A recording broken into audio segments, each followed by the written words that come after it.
ಮಾತರ್ಮೇ ಮಾತರಿಶ್ವನ್ ಪಿತರತುಲಗುರೋ ಭ್ರಾತರಿಷ್ಟಾಪ್ತಬಂಧೋ ಸ್ವಾಮಿನ್ನ ಸರ್ವಾಂತರಾತ್ಮನ್ನ ಜರ ಜರಯಿತರ್ಜನ್ಮ ಮೃತ್ಯಾಮಯಾನಾಂ ಗೋವಿಂದೇ ದೇಹಿ ಭಕ್ತಿಂ ಭವತಿ ಚ ಭಗವನ್ನೂರ್ಜಿತಾಂ ನಿರ್ನಿಮಿತ್ತಾಂ ನಿರ್ವ್ಯಾಜಾಂ ನಿಶ್ಚಲಾಂ ತದ್ಗುಣಗಣ ಬೃಹತೀಂ ಶಾಶ್ವತೀಮಾಶುದೇವ ನಾರಾಯಣಂ ನಮಸ್ಕೃತ್ಯ ನರಂ ಚೈವ ನರೋತ್ತಮಂ ದೇವೀಂ ಸರಸ್ವತೀಂ ವ್ಯಾಸಂ ತತೋ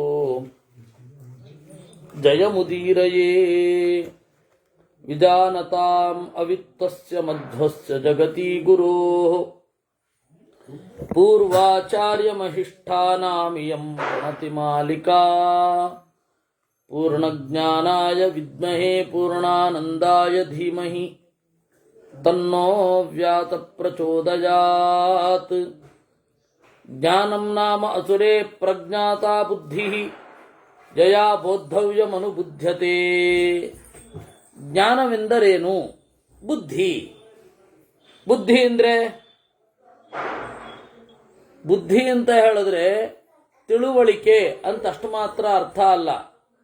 ಸರಿ ತಪ್ಪುಗಳನ್ನು ವಿಮರ್ಶೆ ಮಾಡುವ ಶಕ್ತಿ, ಅದನ್ನ ಬುದ್ಧಿ ಅಂತ ಕರೀತಾರೆ.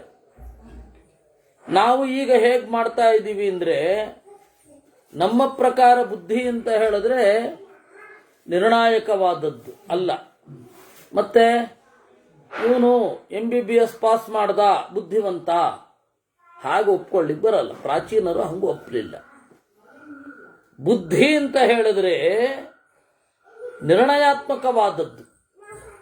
ಬೋದ್ಧವ್ಯಂ ನಾಮ ದ್ವಿವಿಧಂ ಇಷ್ಟ ಅನಿಷ್ಟ ಕೃತಂ. ಇಷ್ಟಾನಿಷ್ಟಕ್ಕೆ ಸಂಬಂಧಪಟ್ಟದ್ದನ್ನ ಬುದ್ಧಿ ಅಂತ ಕರೀತಾರೆ. ತದ್ಯಥ ಇದಂ ಧರ್ಮ್ಯಂ ಇದಂ ಅಧರ್ಮ್ಯಂ. ಇದು ಮಾಡಬೇಕಾದದ್ದು, ಇದು ಮಾಡಬಾರದ್ದು. ಇದಂ ವಾಚ್ಯಂ ಇದಂ ಅವಾಚ್ಯಂ. ಇದು ಹೇಳಬೇಕಾದದ್ದು, ಇದು ಹೇಳಬಾರದ್ದು. ಇದಂ ಕಾರ್ಯಂ ಇದಂ ಅಕಾರ್ಯಂ. ಇದು ಕರ್ತವ್ಯ, ಇದು ಅಲ್ಲ. ಇದಂ ಗ್ರಾಹ್ಯಂ ಇದಂ ಅಗ್ರಾಹ್ಯಂ. ಇದನ್ನು ಸ್ವೀಕರಿಸಬೇಕು, ಇದನ್ನು ಸ್ವೀಕರಿಸಬಾರದು. ಇದಂ ಗಮ್ಯಂ ಇದಂ ಅಗಮ್ಯಂ. ಇಲ್ಲಿ ಹೋಗಬೇಕು, ಇಲ್ಲಿ ಹೋಗಬಾರದು. ಇದಂ ಶ್ರಾವ್ಯಂ ಇದಂ ಅಶ್ರಾವ್ಯಂ. ಇದು ಕೇಳಬೇಕು, ಇದು ಕೇಳಬಾರದ್ದು. ಇದಂ ಭಕ್ಷ್ಯಂ ಇದಂ ಅಭಕ್ಷ್ಯಂ. ಯಾವುದನ್ನು ತಿನ್ನಬೇಕು, ಯಾವುದನ್ನು ತಿನ್ನಬಾರದು. ಇದಂ ಭೋಜ್ಯಂ ಇದಂ ಅಭೋಜ್ಯಂ. ಇದನ್ನು ಭೋಗಿಸಬಹುದು, ಇದನ್ನು ಭೋಗಿಸಬಾರದ್ದು. ಇದಂ ಪೇಯಂ ಇದಂ ಅಪೇಯಂ. ಇದನ್ನು ಕುಡಿಯಬಹುದು, ಇದನ್ನು ಕುಡಿಯಬಾರದು. ಇದಂ ಲೇಹ್ಯಂ ಇದಂ ಅಲೇಹ್ಯಂ. ಇದನ್ನು ನೆಕ್ಕಬೇಕು, ಇದನ್ನು ನೆಕ್ಕಬಾರದು. ಇದಂ ಚೋಷ್ಯಂ. ಇದನ್ನು ಅಗೆಯಬೇಕು, ಇದನ್ನು ಅಗೆಯಬಾರದು. ಈ ತರಹ ಈ ನಿರ್ಣಯ ಏನ್ ಮಾಡ್ಲಿಕ್ಕಾಗತ್ತೆ, ಅದು ಬುದ್ಧಿ. ಅದು ನಿಮಗೇ ಇರುವಂತದ್ದು, ಧರ್ಮಶಾಸ್ತ್ರ ಕೊಟ್ಟಿದ್ದಲ್ಲ. ಧರ್ಮಶಾಸ್ತ್ರ ನಿಮಗೆ ಮಾರ್ಗದರ್ಶನ ಮಾಡುತ್ತೆ, ನೀವು ತೀರ್ಮಾನ ಮಾಡಬೇಕಿನ್ನು. ಯಾವುದು ಧರ್ಮ್ಯ, ಯಾವುದು ಅಧರ್ಮ್ಯ, ಯಾವುದು ವಾಚ್ಯ, ಯಾವುದು ಅವಾಚ್ಯ, ಯಾವುದು ಕಾರ್ಯ, ಯಾವುದು ಅಕಾರ್ಯ, ಯಾವುದು ಗ್ರಾಹ್ಯ, ಯಾವುದು ಅಗ್ರಾಹ್ಯ, ಯಾವುದು ಗಮ್ಯ, ಯಾವುದು ಅಗಮ್ಯ, ಯಾವುದು ಶ್ರಾವ್ಯ, ಯಾವುದು ಅಶ್ರಾವ್ಯ, ಯಾವುದು ಭಕ್ಷ್ಯ, ಯಾವುದು ಅಭಕ್ಷ್ಯ, ಯಾವುದು ಭೋಜ್ಯ, ಯಾವುದು ಅಭೋಜ್ಯ, ಯಾವುದು ಪೇಯ, ಯಾವುದು ಅಪೇಯ, ಯಾವುದು ಲೇಹ್ಯ, ಯಾವುದು ಅಲೇಹ್ಯ, ಯಾವುದು ಚೋಷ್ಯ, ಯಾವುದಲ್ಲ. ಇದನ್ನ ತೀರ್ಮಾನ ಮಾಡುವ ಶಕ್ತಿ ಇದು ಬುದ್ಧಿ. ಹೀಗಾಗಿ ಬುದ್ಧಿವಂತಿಕೆಗೂ ಮೇಧಾವಿತನಕ್ಕೂ ವ್ಯತ್ಯಾಸ ಇದೆ. ನಾವೆಲ್ಲ ಏನ್ ಮಾಡ್ತೀವಿ ಅಂದ್ರೆ, ನೆನಪಿಟ್ಕೊಳ್ಳೋದನ್ನೆಲ್ಲ ಬುದ್ಧಿವಂತಿಕೆ ಅಂತೀವಿ. ನೆನಪಿಟ್ಕೊಳ್ಳೋನು ಮೇಧಾವಿ. ಮೇಯಲು ಧಾವಿಸುವವ ಅಲ್ಲ. ನಾವೆಲ್ಲ ಮೇಯಲು ಧಾವಿಸುತ್ತೇವೆ, ನಾವಲ್ಲ. ಮೇಧಾವಿ ಅಂತ ಹೇಳಿದ್ರೆ ಜ್ಞಾಪಕ ಶಕ್ತಿ ಚೆನ್ನಾಗಿ, ಮೆಮೊರಿ ಪವರ್ ಚೆನ್ನಾಗಿರುವವನು ಮೇಧಾವಿ. ಅರ್ಥ ಆಯ್ತಾ? ಬುದ್ಧಿ ಅಂತಂದ್ರೆ ನಾವು ಏನಂತ ಹೇಳ್ತೀವಿ ನೋಡಿ, ಪರೀಕ್ಷೆಯಲ್ಲಿ ಚೆನ್ನಾಗಿ ಬರೆದ್ರೆ ಬುದ್ಧಿವಂತ ಅಂತ. ಪರೀಕ್ಷೆಯಲ್ಲಿ ಚೆನ್ನಾಗಿ ಬರಬೇಕಾದ್ರೆ ಬುದ್ಧಿವಂತಿಕೆ ಬೇಕಿಲ್ಲ. ಅವನು ಬುದ್ಧಿವಂತಿಕೆ ಇದ್ದಿದ್ರೆ ಪರೀಕ್ಷೆ ಪ್ರಶ್ನೆಗಳ ಮೇಲೇನೆ ಪ್ರಶ್ನೆ ಇರೋದು.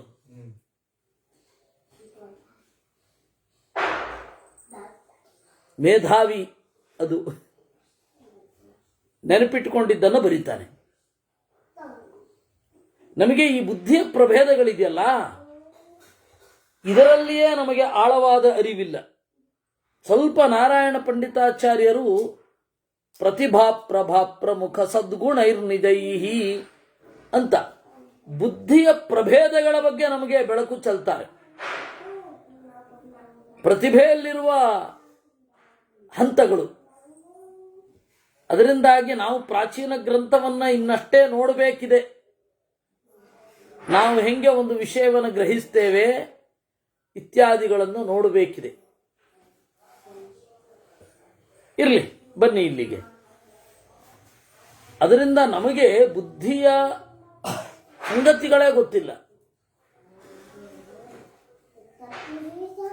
ಬುದ್ಧಿಯ ಸಂಗತಿಗಳೇ ಗೊತ್ತಿಲ್ಲ. ನನಗೆ ಆಶ್ಚರ್ಯ ಆಗ್ತಾ ಇರುತ್ತೆ. ಭಕ್ತಾದಿಗಳಲ್ಲಿ ಒಂದು ಸೂಚನೆ ಅಂತಾರೆ.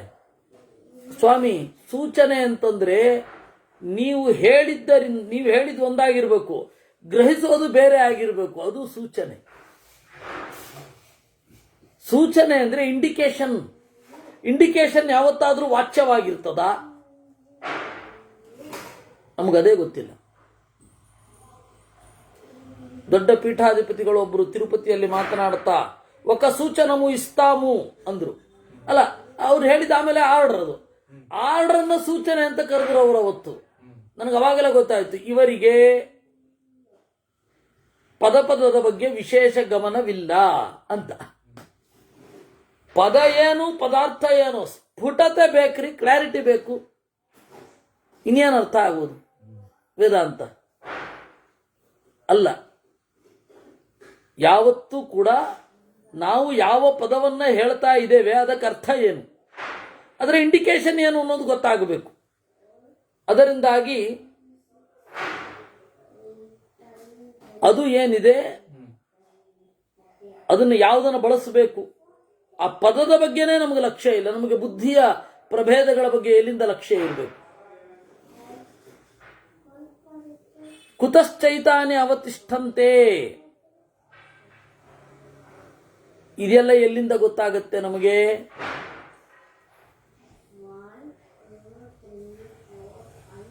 ಶಾಸ್ತ್ರದಿಂದಲೇ ಗೊತ್ತಾಗಬೇಕು.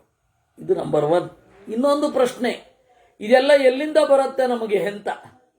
ಬುದ್ಧಿ, ಈ ತತ್ವಗಳು ಎಲ್ಲಿಂದ ಬರುತ್ತೆ? ಕ್ವವಾ ಪ್ರಲೀಯಂತೆ ಕಸ್ಯವಾ ಏತಾನಿ ಕಸ್ಯವಾ ನೈತಾನಿ, ಇದು ಯಾರದು ಯಾರದಲ್ಲ ಇದು ಗೊತ್ತಿರಬೇಕು. ಯಾಕೆಂದ್ರೆ ನಮಗೆ ತೋರುವ ಗುಣಗಳು, ನಮಗೆ ತೋರುವ ಪದಾರ್ಥಗಳು, ಇದ್ರ ಬಗ್ಗೆ ಕ್ಲಾರಿಟಿ ಇರಬೇಕು. ಎಲ್ಲಿಂದ ನಮಗಿದೆಲ್ಲ ಬರ್ತಾ ಇದೆ ಅಂತ. ಯಾವ ವಸ್ತುವಿನಿಂದ ಯಾವ ಭಾವಕ್ಕೆ ನಾವು ಒಳಗಾಗ್ತೇವೆ ಅದು ನಾವು ಕೇಳಿದ. ಅದಕ್ಕೆ ಅವರು ತತ್ರ ಚ್ಯವತೆ, ಅಲ್ಲಿಯೇ ಎಲ್ಲರೂ ಜಾರುವುದು. ಯಾಕೆಂದ್ರೆ ಯಾವುದರ ಮೂಲ ಯಾವುದು ಅಂತ ಗೊತ್ತಿಲ್ಲ. ಯಾವುದರ ಮೂಲ ಯಾವುದು ಅಂತ ಗೊತ್ತಿರಬೇಕು. ಅವ್ಯಕ್ತಾದೇ ತಾನ್ಯವತಿಷ್ಠಂತೆ, ಕಾಣದ ಪ್ರಕೃತಿಯಿಂದ ಇವೆಲ್ಲ ನಮಗೆ ಒದಗತ್ತೆ. ಅವ್ಯಕ್ತಮೇವಾಭಿಪ್ರಲೀಯಂತೆ, ಅವ್ಯಕ್ತಕ್ಕೇ ಹೋಗಿ ಸೇರುತ್ತವೆ. ವಿಹಿತವಾದ ಪದಾರ್ಥ, ನಿಷಿದ್ಧವಾದ ಪದಾರ್ಥ ಎರಡೂ ಕೂಡ ಅವ್ಯಕ್ತದಿಂದ ತಾನೇ ಬರೋದು. ಹೌದಾ? ನಾವು ಒಂದನ್ನು ಬಿಡ್ತೇವೆ, ಒಂದನ್ನು ಸ್ವೀಕಾರ ಮಾಡ್ತೇವೆ. ಯಾಕೆ?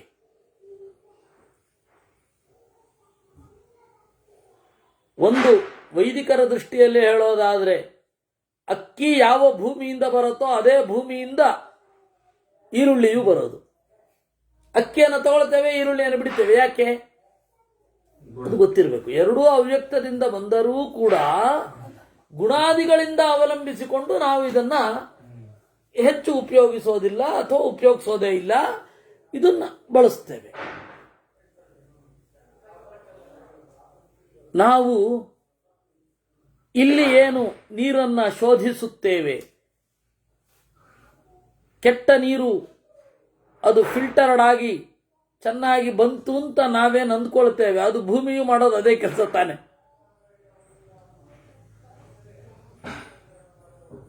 ಸಮುದ್ರದ ಒಳಗಿನ ನೀರು ಒಳ ಕಣ್ಣಿನಿಂದ ಹರಿದು ಭೂಮಿಯಲ್ಲಿ ಬಂದು ನಾವು ಇಲ್ಲಿಂದ ಬೋರ್ ಹಾಕಿ ಅಥವಾ ಬಾವಿ ತೋಡಿ ತಗೊಳ್ಳುತ್ತೇವೆ. ಏನದು ಗಮನಿಸ್ಬೇಕದನ್ನೆಲ್ಲ. ಅದರಿಂದ ತತ್ರ ಚ್ಯವತೆ, ಅಲ್ಲಿಯೇ ಎಲ್ಲರೂ ಜಾರಿ ಬೀಳೋದು. ಇದಮಿತ್ತಂ ಅಂತನ್ನುವ ಸೂತ್ರ ಶಾಸ್ತ್ರ ಕೊಟ್ಟಿದೆ, ನಮಗೆ ಗೊತ್ತಾಗೋದಿಲ್ಲ, ನಾವೇನೇನೋ ಅನ್ಕೋತೀವಿ. ನಾನಿವತ್ತು ಅದನ್ನೇ ಧರ್ಮಶಾಸ್ತ್ರ ಮಾಡುವಾಗ ನಿಮಗೆ ಹೇಳಬೇಕು, ಹೇಳಲೇಬೇಕು. ಒಮ್ಮೊಮ್ಮೆ ನಾನು ಬಹಳ ದಿವಸದಿಂದ ಕಂಟ್ರೋಲ್ ಮಾಡ್ತಾ ಇದ್ದೆ, ಹೇಳಬೇಕೋ ಹೇಳಬಾರದು, ಹೇಳಬೇಕೋ ಹೇಳಬಾರದು ಅಂತ ಹೇಳಲೇಬೇಕು. ಇವತ್ತು ಮುಟ್ಟಾದವರನ್ನು ಮುಟ್ಟಿದರೆ ಅಥವಾ ಮಾತನಾಡಿಸಿದರೆ ಅದಕ್ಕೆ ಎಂಥ ಪ್ರಾಯಶ್ಚಿತ್ತ ಹೇಳಿಬಿಡ್ತಾರೆ ಇವರು. ನನಗೊಬ್ಬ ಸ್ನೇಹಿತ 10x10 ರೂಮಲ್ಲಿ ಇರ್ತಾರೆ. ಎಲ್ಲೋ ಮದ್ರಾಸಿನಲ್ಲಿ ಇದ್ದ ಅವನು. ಮುಟ್ಟಾದ ಅವನ ಹೆಂಡತಿ ಮುಟ್ಟಿದ ನೀರು ಕೆಳಗಡೆ ಬಿದ್ದು ಮನೆ ತುಂಬ ವ್ಯಾಪಿಸಿ ಬಿಡ್ತು. ಏನ್ ಪ್ರಾಯಶ್ಚಿತ್ತ ಅಂತ ಹೇಳಿ ಇವ್ರನ್ನೇನಾದ್ರು ಕೇಳಿದ್ರೆ ಈ ಪಂಡಿತರನ್ನ ದೇಹಾಂತವೇ ಪ್ರಾಯಶ್ಚಿತ್ತ ಅಂದ್ಬಿಡ್ತಾರ ಅವರು. ಅಲ್ಲಲ್ಲ, ಅಷ್ಟು ಲೆವೆಲ್ ಆ ಥರ ಹೇಳಲ್ಲ, ಆ ಲೆವೆಲ್ ಎಲ್ಲ ಹೇಳ್ತಾರೆ. ಏನೋ ಬ್ರಹ್ಮಹತ್ಯೆ ಪಾಪ ಮಾಡಿದ್ದಾನೇನೋ ಅಂತ. ಧರ್ಮಶಾಸ್ತ್ರದಲ್ಲಿ ಏನು ಗೊತ್ತಾ ಇರೋದು? ಒಂದು ಲೋಟ ತುಪ್ಪ ಕುಡಿಯಪ್ಪ ಶುದ್ಧಿಯಾಗಿ ಹೋಗುತ್ತೆ ಅಂತ. ಅಂದ್ರೆ ಅಷ್ಟೇ ಅದರದ್ದು ಲೆವೆಲ್. ಲೋಟ ಅಂತ ಇಲ್ಲ, ಅಲ್ಲಿ ತುಪ್ಪ ಕುಡಿ ಶುದ್ಧಿ ಆಗತ್ತೆ. ಹಾಗೆ ತುಪ್ಪ ಕುಡಿ ಶುದ್ಧಿ ಆಗತ್ತೆ, ಇಷ್ಟೇ. ಅಂದ್ರೆ ನಾವು ಯಾವುದನ್ನ ಇವತ್ತು ದೊಡ್ಡ ಸಮಸ್ಯೆಯನ್ನು ಮಾಡ್ಕೊಂಡಿದೀವಿ, ಧರ್ಮಶಾಸ್ತ್ರದ ಪ್ರಕಾರ ಅದೆಂಥದ್ದು ಅಲ್ಲ ಅದು. ಹಾಗಂತ ಹೇಳಿ ನಾನು ಮುಟ್ಟಿ ಅಂತ ಹೇಳ್ತಾ ಇಲ್ಲ, ಆದ್ರೆ ಅದರ ಮಿತಿ ಅರ್ಥ ಆಗಲಿ ಅಂತ. ಕೇಳಿದ್ರೆ ನಾಳೆ ಖಂಡನೆ ಮಾಡಿ ಯಾರು, ಆದ್ರೆ ಇರೋದಿಷ್ಟೇ. ಯಾಜ್ಞವಲ್ಕ್ಯ ಸ್ಮೃತಿಯನ್ನ ಬೇಕೆಂದರೆ ತೋರಿಸಬಲ್ಲೆ. ಯಾಜ್ಞವಲ್ಕ್ಯ ಸ್ಮೃತಿ ಮಾತ್ರ ಅಲ್ಲ, ಎಲ್ಲ ಸ್ಮೃತಿಗಳು. ಇದಕ್ಕೆ ನಾವು ಹೆಚ್ಚು ಗಮನ ಕೊಡಬಾರದಪ್ಪ. ಇದರಲ್ಲಿ ಮುಳುಗಿ ತತ್ವಶಾಸ್ತ್ರ ಕಳ್ಕೊಂಡ್ಬಿಟ್ಟಿದ್ವಿ ನಾವು. ಇನ್ ಸರ್ಚ್ ಆಫ್ ಏನು pearl we have lost diamond ಅಂತ ಇದೆಯಲ್ಲ, ನಾವು ಹಾಗೆ ಇನ್ನೂ ಕಳಪೆ ಹೇಳಬೇಕು. In search of plastic we have lost diamond ಅಂತ. ಇನ್ನು ಆ ಲೆವೆಲ್. ಯಾವುದೋ ಕಳಪೆ ಪದಾರ್ಥಗಳನ್ನು ಹುಡುಕ್ತಾ ದೊಡ್ಡ ದೊಡ್ಡದನ್ನು ಮಿಸ್ ಮಾಡ್ಕೊಂಡ್ಬಿಡ್ತಾ ಇದ್ವಿ ನಾವು ಅಂತ ಹೇಳ್ಬೇಕು. ಯಾಕೆ ಹೇಳಿದ್ದು ನಾನು ಅಂದ್ರೆ ತತ್ರ ಚ್ಯವತೆ, ಇಲ್ಲಿ ಜಾರಿ ಬೀಳ್ತಾನೆ ಒಬ್ಬ ಮನುಷ್ಯ. ಅವ್ಯಕ್ತದಿಂದ ಇವುಗಳು ನಮಗೆ ತೋರುವುದು. ಅವ್ಯಕ್ತಮೇವಾಭಿಪ್ರಲೀಯಂತೆ, ಅವ್ಯಕ್ತಕ್ಕೆ ಹೋಗಿ ಸೇರುವುದು. ಅವ್ಯಕ್ತಸ್ಯ ಏತಾನಿ ಕ್ಷೇತ್ರಜ್ಞಸ್ಯ ಕೇನ ಇದಾನೀಂ ಕಾರಣೇನ ಇಷ್ಟಾನಿ ಇಷ್ಟಕೃತೈ ದ್ವಂದ್ವೈ ಅವಬುದ್ಧತೆ ಕ್ಷೇತ್ರಜ್ಞ.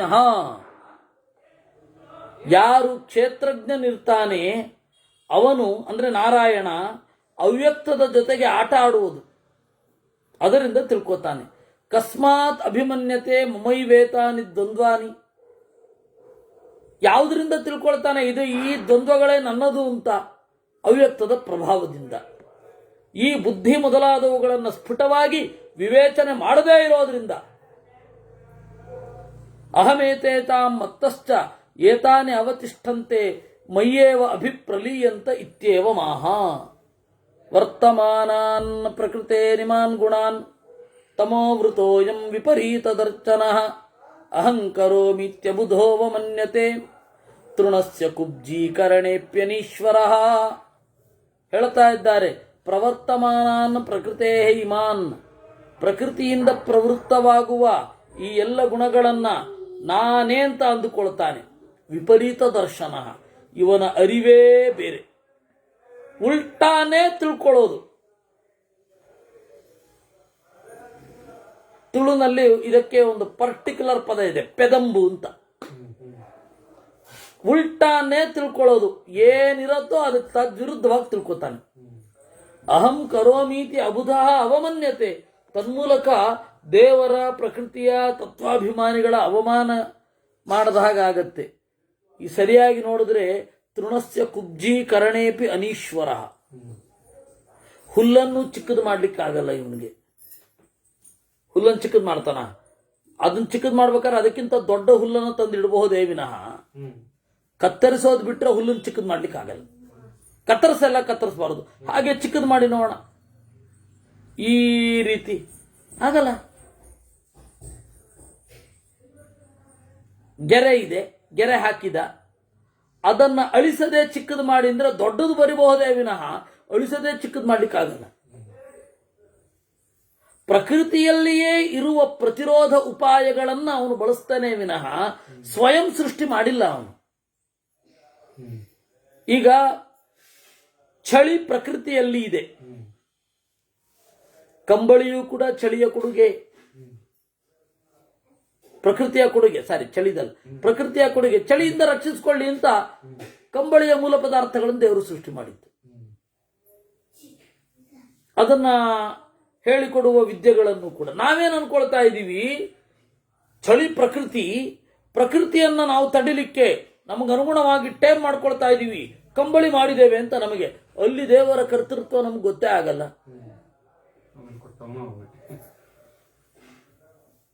ರಘುಪ್ರೇಮ ತೀರ್ಥರು ಬದರಿಗೆ ಹೋದ್ರು.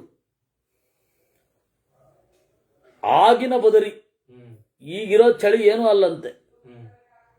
ಆಗಿನ ಬದರಿಗೆ ಹೋದ್ರು ರಘುಪ್ರೇಮ ತೀರ್ಥರು. ಹೋದಾಗ ಅಲ್ಲಿ ಎಂಥದ್ದಾಗಿತ್ತು, ಚಳಿ. ನಡ್ಕೊಂಡು ಹೋಗಿದ್ದಾರೆ, ಕಾಲಲ್ಲಿ ಚಪ್ಪಲಿ ಇಲ್ಲ ಅವ್ರಿಗೆ. ಆದೋನಿಯವರವರು ಹೋಗಿದ್ದಾರೆ, ಯಾವುದೋ ಕಾರಣಕ್ಕೆ ಬೇಸರಗೊಂಡು ಇಡೀ ಭಾರತ ಪರ್ಯಟನೆ ಮಾಡ್ಲಿಕ್ಕೆ ಹೋಗ್ಬಿಟ್ರು. ಏನೂ ಇರಲಿಲ್ಲ ಅವ್ರ ಹತ್ರ. ಒಂದು ಧಾವಳಿ ಹೊದ್ಕೊಳ್ಳಿಕ್ಕೆ, ಒಂದು ಮಡಿಪಂಚ ಉಟ್ಕೊಳ್ಳಿಕ್ಕೆ, ಇನ್ನೊಂದು ಮಡಿಪಂಚ ಮೇಲ್ಗಡೆಗೆ, ಅಷ್ಟೇ. ಎಲ್ಲ ದಾನ ಮಾಡಿಬಿಟ್ರು ಒಂದು ಹಂತದಲ್ಲಿ. ಅವ್ರ ಹತ್ರ ಇದ್ದ ದೇವರ ಪೆಟ್ಟಿಗೆಗೆ ಎಲ್ಲ ದಾನ ಮಾಡಿ ಒಂದು ಇದು ಏನಂತಾರೆ, ಒಂದು ಪುಟ್ಟ ಚಕ್ರಾಣಿಕೆಯೋ ಸಾಲಿಗ್ರಾಮ ಶಿಲೆ, ಒಂದು ಶಂಖ, ಎರಡೇ ದೊಡ್ಡದಾಗಿ ಉದ್ದ ಜಟೆ ಬಿಟ್ಟಿದ್ರು. ಅದ್ರೊಳಗೆ ಕಟ್ಕೊಂಡು ಹೊಟ್ಟೋದ್ರು. ಅಷ್ಟೇ ಇರೋದು, ಇನ್ನೇನಿಲ್ಲ ಅವ್ರ ಹತ್ರ. ಪಾತ್ರೆ ಇಲ್ಲ, ಎಂಥದಿಲ್ಲ. ಹೊರಟು ಹೋಗ್ತಾ ಇದ್ರು, ನೀರು ಸಿಕ್ಕಲ್ಲಿ ಸ್ನಾನ. ಆ ಥರ ವಿಚಿತ್ರ ಜೀವನ ನಡೆಸಿದವರು ಅವರು. ಬದ್ರಿಗೆ ಹೋದ್ರಂತೆ, ತಡ್ಕೊಳ್ಳಿಕ್ಕಾಗಿಲ್ಲ ಆ ಚಳಿಯನ್ನ. ಬಿಸಿ ನೀರು ಕುಂಡ ಬಂತು. ಆ ಬಿಸಿ ನೀರು ಕುಂಡಕ್ಕೆ ಅವಾಗ ಬೇರೆ ಕಡೆ ಹೋಗ್ಬೇಕಿತ್ತು. ಇವಾಗ ಬಿಸಿ ನೀರು ಕುಂಡವನ್ನ ಪೈಪ್ ಲೈನ್ ಮಾಡಿ ಅಲ್ಲಿ ತಂದು ಒಂದ್ ಕಡೆ ಹಾಕ್ತಾ ಇದ್ದಾರೆ. ಅವಾಗ ಹಾಗಲ್ಲ, ಅಲ್ಲಿಗೆ ಹೋಗ್ಬೇಕಿತ್ತು. ಅಲ್ಲಿ ಸ್ನಾನ ಮಾಡಿ ಅವರು, ಹಬ್ಬ ದೇವ್ರೇನ್ ವ್ಯವಸ್ಥೆ ಮಾಡಿದ್ದಾನೆ ಅವ್ರು ಅಂದ್ಕೊಂಡದ್ದು. ಚಳಿ ಪ್ರದೇಶದಲ್ಲಿಯೇ ಬಿಸಿ ನೀರು ಕುಂಡನು ಇಟ್ಟಿದ್ದಾನೆ. ಅಂದಾಗಿ ಪ್ರಕೃತಿ ಎರಡನ್ನೂ ನಮ್ಗೆ ಕೊಟ್ಟಿರತ್ತೆ. ಪ್ರಕೃತಿ ಎರಡನ್ನೂ ನಮಗೆ ಕೊಟ್ಟಿರುತ್ತೆ. ಅದು ನಾವು ಗಮನಿಸೋದಿಲ್ಲ. ನಮಗೆ ಭ್ರಮೆ, ನಾವೇ ಇದನ್ನು ತಯಾರಿಸಿಕೊಂಡು ಪ್ರಕೃತಿಗೆ ಸಡ್ಡು ಹೊಡೆದಿದ್ದೇವೆ ಅಂತ. ಅಲ್ಲಿಂದ ತಪ್ಪು ತಿಳುವಳಿಕೆ ಶುರು. ಮನೆ ಕಟ್ಟುವ ಟೆಕ್ನಾಲಜಿ ನಮಗೆ ಬಂದ್ಬಿಟ್ಟಿದೆ, ಅದರಿಂದಾಗಿ ಈ ಮನೆಯನ್ನ ಹೀಗೆ ಮಾಡ್ಕೊಳ್ತೇವೆ, ಅದರಿಂದಾಗಿ ಮಳೆಯಿಂದ ರಕ್ಷಿಸ್ಕೋತೀವಿ, ಬಿಸಿಲಿನಿಂದ ರಕ್ಷಿಸ್ಕೋತೀವಿ. ಅಲ್ಲ, ನಿಮ್ಗೆ ಹಾಗೆ ರಕ್ಷಣೆ ಮಾಡ್ಕೊಳ್ಬೇಕಾದ್ರೆ ಪ್ರಕೃತಿಯ ಒಳಗಡೆಯಿಂದಲೇ ಬರ್ಬೇಕು ತಾನೆ. ಅದರಿಂದಾಗಿ ಅವಮನ್ಯತೆ, ಹೀಗೆ ತನ್ನನ್ನ ತಿಳ್ಕೊಳ್ಳುವ ಮೂಲಕ ಪ್ರಕೃತಿಯನ್ನ, ದೇವರನ್ನ ಅವಮಾನ ಮಾಡಿದ ಹಾಗಾಗತ್ತೆ. ದೇವರನ್ನ ಅರಿಯುವಾಗ ಮೊದಲು ನಾನು ಹೀಗೆ ಅನ್ಕೊಂಡಿದ್ದೆ, ದೇವರೇ ಪ್ರಕೃತಿಯ ಸವಾಲುಗಳನ್ನು ನಾನು ಎದುರಿಸಿ ಬಿಡ್ತೇನೆ ಅಂತ. ಆಮೇಲೆ ಯೋಚನೆ ಮಾಡಿದ್ರೆ ಪ್ರಕೃತಿಯ ವಸ್ತುಗಳಿಂದಲೇ ಪ್ರಕೃತಿಯನ್ನು ನಾನು ಎದುರಿಸಿದೆ. ಹೀಗೆ ಶರಣಾಗತರಾಗಬೇಕು. ಯದಾ ತ್ವಯಂ ಅಭಿಮನ್ಯತೆ ಅವ್ಯಕ್ತಾದೇತಾನೆ ಅವತಿಷ್ಠಂತೆ. ನೀನು ನೋಡಿದರೆ ಸರಿಯಾಗಿ ಅವ್ಯಕ್ತದಿಂದ ಬರ್ತವೆ. ಈ ವಸ್ತುಗಳು ಎಲ್ಲಿಂದ ಸೃಷ್ಟಿಯಾದವು ಯಾರಿಗೂ ಗೊತ್ತಿಲ್ಲ. ಇದ್ದದ್ದನ್ನು ತೆಗಿತೀವಿ, ಪ್ರಕೃತಿಯಲ್ಲೇ ಇದ್ದದ್ದನ್ನು ತೆಗಿತೀವಿ, ಪ್ರಕೃತಿಯಲ್ಲಿ ಎಲ್ಲಿಗೆ ಬಂತು ಗೊತ್ತಿಲ್ಲ. ಈ ಗಿಡ ಮೂಲಿಕೆ ಔಷಧಿ ಅಂತ ತೆಗಿತೀವಿ, ಈ ರೋಗಕ್ಕೆ ಈ ಔಷಧಿ ಅಂತ. ಆದರೆ ಇದು ಎಲ್ಲಿಂದ ಬಂತು ನಮಗೆ ಗೊತ್ತಿಲ್ಲ. ಪ್ರಕೃತಿಯಲ್ಲಿ ಸಿಗ್ತಾ ಇದೆ, ಇದನ್ನು ಬಳಸಿದೆವು. ಅವ್ಯಕ್ತಸ್ಯ ಏತಾನಿ ನೈತಾನಿ ಮಮ. ಇದೆಲ್ಲ ಅವ್ಯಕ್ತದ ಕಾಣಿಕೆ, ಇದು ನಂದಲ್ಲ ಅಂತ ಅನ್ಕೊಳ್ಬೇಕು. ಅದು ಫಸ್ಟ್. ತದಾಸ್ಯ ವಿಜ್ಞಾನಾಭಿಸಂಬಂಧಾತ್ ವಿವಾತಃ ಅಂಗಾತ್ ಸೃಜತಿ ಗುಣಾನ್ ಭವತ್ಯೇವ ಮಾಹ.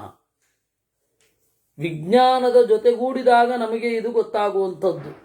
ಪ್ರಕೃತಿಯ ಪದಾರ್ಥಗಳನ್ನು ಪ್ರಕೃತಿಗೆ ಶೀಲ್ಡ್ ಆಗಿ ರಕ್ಷಣೆ ಮಾಡಿಕೊಳ್ಳಿಕ್ಕೆ ನಾವು ಹೇಗೆ ನಿರ್ಮಾಣ ಮಾಡಬಹುದು ಅನ್ನುವ ವಿಜ್ಞಾನ ಹೊಳಿಸಿದವನು ಯಾರು, ಅದು ನಮ್ಗೆ ಗೊತ್ತಿಲ್ಲ.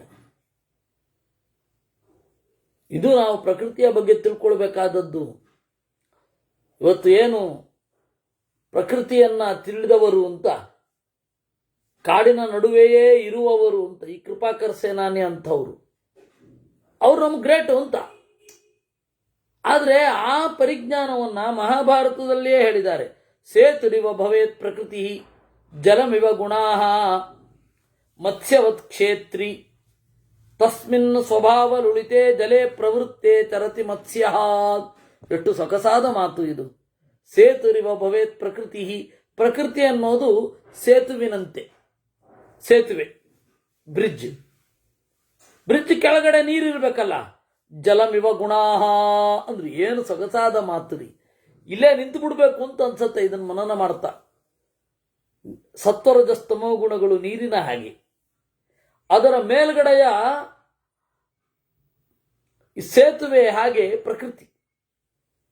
ಮತ್ಸ್ಯವತ್ ಕ್ಷೇತ್ರಿ, ಜೀವ ಮೀನಿನ ಹಾಗೆ. ಅಥವಾ ಕೆಲವೊಮ್ಮೆ ಏನಾಗತ್ತೆ, ಎಲ್ಲ ಪದಾರ್ಥಗಳು ಮೀನಿನ ಹಾಗೆ, ಭೋಗ ಪದಾರ್ಥಗಳು ಎರಡೂ ಅರ್ಥ ಆಗತ್ತೆ. ತಸ್ಮಿನ್ ಸ್ವಭಾವ ಲುಲಿತೆ ಜಲೆ ಪ್ರವೃತ್ತೆ ಚರತಿ ಮತ್ಸ್ಯ. ಹೀಗೆ ಸ್ವಭಾವದಿಂದ ಕೂಡಿರುವ ನೀರಿನಲ್ಲಿ ಈ ಮತ್ಸ್ಯ ಮೀನು ಸಂಚಾರ ಮಾಡುತ್ತೆ. ಗೊತ್ತಾಯ್ತಾ? ಈಗ ನೀವು ಆಚಾರ್ಯರ ಮಾತನ್ನು ನೋಡಿ. ಚಂಚಲೋಯಂ ಮನೋ ಮೀನಃ ಸಮಾನೇಯೋ ಹರೆ ಪದೇ ವಿಷಯೋದಕ ಸಂಚಾರಿ ಸುಚಿತ್ತ ಬಳಿಶಾಹೃತಃ. ಆಚಾರ್ಯರು ಹೇಳಿದ ಸುಭಾಷಿತ. ಚಂಚಲೋಯಂ ಮನೋ ಮೀನಃ, ಮನಸ್ಸು ಅಂತನ್ನುವ ಮೀನು ಚಂಚಲ. ಸಮಾನೇಯೋ ಹರೆ ಪದೇ, ಇದನ್ನ ನೀರಿನಿಂದ ತೆಗೆದು ಆಚೆ ಹಾಕಬೇಕು ದೇವರ ಪಾದದಲ್ಲಿ. ನೋಡಿ, ಜಲಮಿವ ಗುಣಾಹ, ಅಲ್ಲಿಂದ ಏನ್ ಮಾಡ್ಬೇಕು? ಸಮಾನೇಯ, ಕೆಳಗಡೆ ತರಬೇಕು. ಅಲ್ಲಿಂದ ನೀನ್ ಪ್ರಾಪಣೆ ಯಾವುದು ತರಬೇಕು. ಸಮಾನೇಯ ಎಲ್ಲಿ? ಹರೇ ಪದೇ, ದೇವರ ಅಡಿಗಳಲ್ಲಿ. ಅಲ್ಲಿ ನೀರಿಲ್ಲ. ಹೌದು, ನೀರು ಯಾವುದು? ವಿಷಯೋದಕ ಸಂಚಾರಿ, ವಿಷಯ ಪದಾರ್ಥಗಳು ಎಂಬ ನೀರು. ಅಲ್ಲಿ ತಿರುಗ್ತಾ ಇದೆ ಮನಸ್ಸು ಅಂತನ್ನುವ ಮೀನ. ಮನಸ್ಸು ಅಂತನ್ನುವ ಮೀನು ಅಥವಾ ಮೀನ, ಸಂಸ್ಕೃತದಲ್ಲಿ ಮೀನ. ವಿಷಯೋದಕ ಸಂಚಾರಿ. ಹೌದಾ? ಗಾಳ ಯಾವುದು ಮಾರೇರೆ? ಸುಚಿತ್ತ ಬಳಿಶಾಹೃತಃ, ಇಂದ್ರಿಯ ನಿಗ್ರಹ ಅಥವಾ ಗಟ್ಟಿಯಾದ ಮನಸ್ಸು ಅಂತನ್ನುವ ಗಾಳದಿಂದ. ಅದೇ ಗಾಳ, ಗಟ್ಟಿಯಾದ ಮನಸ್ಸು ಅನ್ನುವ ಗಾಳ. ಇಂದ್ರಿಯ ನಿಗ್ರಹವೆಂಬ ಗಾಳದಿಂದ ಅದೇ ಮನಸ್ಸು ಅನ್ನುವ ಮೀನನ್ನ ವಿಷಯ ಪದಾರ್ಥಗಳೆಂಬ ಉದಕದಿಂದ ಎತ್ತಿ ಕೆಳಗಡೆ ಹಾಕ್ಬೇಕು. ಇದು ಮಧ್ವಾಚಾರ್ಯರ ಸುಭಾಷಿತಗಳಲ್ಲಿ ಒಂದು. ಹೃಷಿಕೇಶ ತೀರ್ಥರು ಕೊಡದೆ ಹೋಗಿದ್ದಿದ್ರೆ ಈ ಸುಭಾಷಿತವೇ ಗೊತ್ತಾಗ್ತಾ ಇರಲಿಲ್ಲ ನಮಗೆ. ಅದನ್ನು ಆಸ್ವಾದನೆ ಮಾಡಲಿಕ್ಕಾಗಿ ಇನ್ನೊಮ್ಮೆ ಹೇಳ್ತೇನೆ ನಾನು. ಚಂಚಲೋಯಂ ಮನೋ ಮೀನಃ ಸಮಾನೇಯೋ ಹರೆ ಪದೇ ವಿಷಯೋದಕ ಸಂಚಾರಿ ಸುಚಿತ್ತ ಬಳಿಶಾಹೃತ. ಬಳಿತ ಅಂದ್ರೆ ಗಾಳ. ಮನಸ್ಸು ಅಂತನ್ನುವ ಮೀನು ಚಂಚಲ, ಅದನ್ನ ಸೆಳೆದು ದೇವರ ಅಡಿಗಳಿಗೆ ಹಾಕಬೇಕು. ವಿಷಯ ಪದಾರ್ಥಗಳಲ್ಲಿ ಸಂಚಾರ ಮಾಡ್ತಾ ಇದೆ ಈ ಮೀನು. ಅದನ್ನ ಸುಚಿತ್ತ ಬಳಿಶಾಹೃತ, ದೇವರೆಡೆ ಮನಸ್ಸಿಡುವುದು ಅಂತನ್ನುವ ಅಥವಾ ಶಾಸ್ತ್ರದ ಚಿಂತನೆಯ ಮೂಲಕ ದೇವರಲ್ಲಿ ಏನು ಮುಂದುವರಿತಾ ಇದ್ದೇವೆ ಅನ್ನುವ ಗಾಳದಿಂದ ಸೆಳೆಯಬೇಕು ಅಂತ ಮಧ್ವರು ತೆಗೆದುಕೊಂಡ ಈ ರೂಪಕ ಮಹಾಭಾರತದಲ್ಲಿರೋದೆ. ಈಗ ಇನ್ನೊಮ್ಮೆ ಹೇಳ್ತೇನೆ ಕೇಳಿ. ಸೇತುರಿವ ಭವೇತ್ ಪ್ರಕೃತಿ. ನೋಡಿ, ಜಲಮಿವ ಗುಣಾಃ ವಿಷಯೋದಕ ಸಂಚಾರಿ. ಗುಣಗಳೆಲ್ಲ ನೀರಿನ ಹಾಗೆ. ಮತ್ಸ್ಯವತ್ ಕ್ಷೇತ್ರಿ. ಕ್ಷೇತ್ರಿ ಅಂದ್ರೆ ಮನಸ್ಸು, ಮೀನಿನ ಹಾಗೆ. ತಸ್ಮಿನ್ ಸ್ವಭಾವ ಲುಲಿತೆ ಜಲೇ ಪ್ರವೃತ್ತಿ ಚರತಿ ಮತ್ಸ್ಯ. ಇಲ್ಲಿ ಮತ್ಸ್ಯ ಮೀನು ತಿರುಗಾಡ್ತಾ ಇರುತ್ತೆ, ಅದನ್ನ ಸೆಳಿಬೇಕು. ಇದು ಈ ಉಪಾಯ ಅಂತ ಮಧ್ವಾಚಾರ್ಯರಲ್ಲಿ ಹೇಳಿದ್ರು. ಇಂಥ ಎಷ್ಟು ಸುಭಾಷಿತ ತಪ್ಪಿದೆಯೋ ನಮಗೆ. ಎಂತೆಂಥ ಸುಭಾಷಿತಗಳನ್ನು ಆಚಾರ್ಯರು ಕೊಟ್ಟಿದ್ದಾರೋ. ನಮಗೆ ಇವತ್ತು ಸಿಗೋದು 2-3 ಉಪನಿಷತ್ತು, ಇದು ಸುಭಾಷಿತ. ಅದು ನಮ್ದಲ್ಲ ಅಂತ ವಾದ ಮಾಡ್ಕೊಂಡು ಕೂತಿದ್ದೀವಿ ನಾವು. ಹಣೆ ಬರಹ ನಮ್ದಲ್ಲ ಅದು.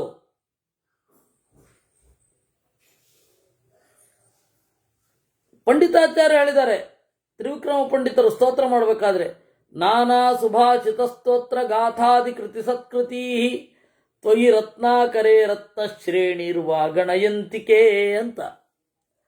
ಥರಥರದ ಸುಭಾಷಿತಗಳೆಂಬ,